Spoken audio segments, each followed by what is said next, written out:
Working with Jeffrey has been great because he's so adaptable, no pun intended, and he allows us to give input and make choices. Jeffrey Hatcher is a delight, and he is hilarious, and he's brought that humor and joy into this adaptation. Jeffrey has been able to bring his own very wry sense of humor and applied it to Ibsen's wry sense of humor. He's cut away most of the old style of exposition and changed it and updated it to today. When we set it in the 1990s, we have this sense of old versus new.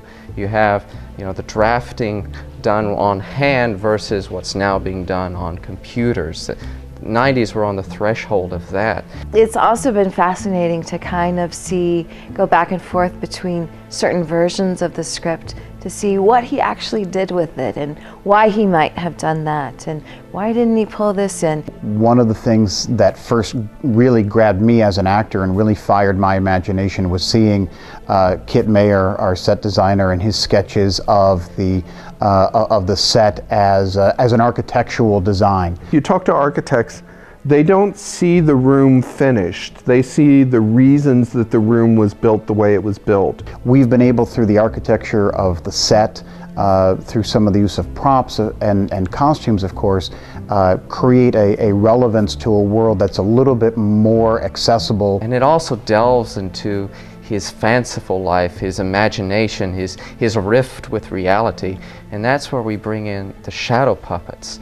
Well, Solness has a very strong sense of spirituality. He has a very strong sense of a God who is very present and very active in manipulating forces in his life. He also has, in a very typical folk Norwegian way, a strong sense of trolls, devils, Nissa. And I think that, whether they're real or not, again, is irrelevant to this story because it's what the characters believe. There are some characters that truly believe that that is what is causing them to make such certain actions and to take certain steps towards certain repercussions. Of course, in this story we also wonder about the character of Hilda and what she may represent in an allegorical sense, either in Solness's mind or what Ibsen may have actually intended as perhaps being the biggest troll and the biggest devil of all. I think every single character in this play is afraid of something or someone or both. I think my character, Aline, has a lot of fear, and that's really the basis of what her character is.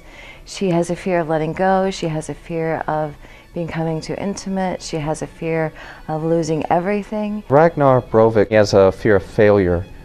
He wants to succeed, he wants to build something. He has all these ideas and plans and drawings.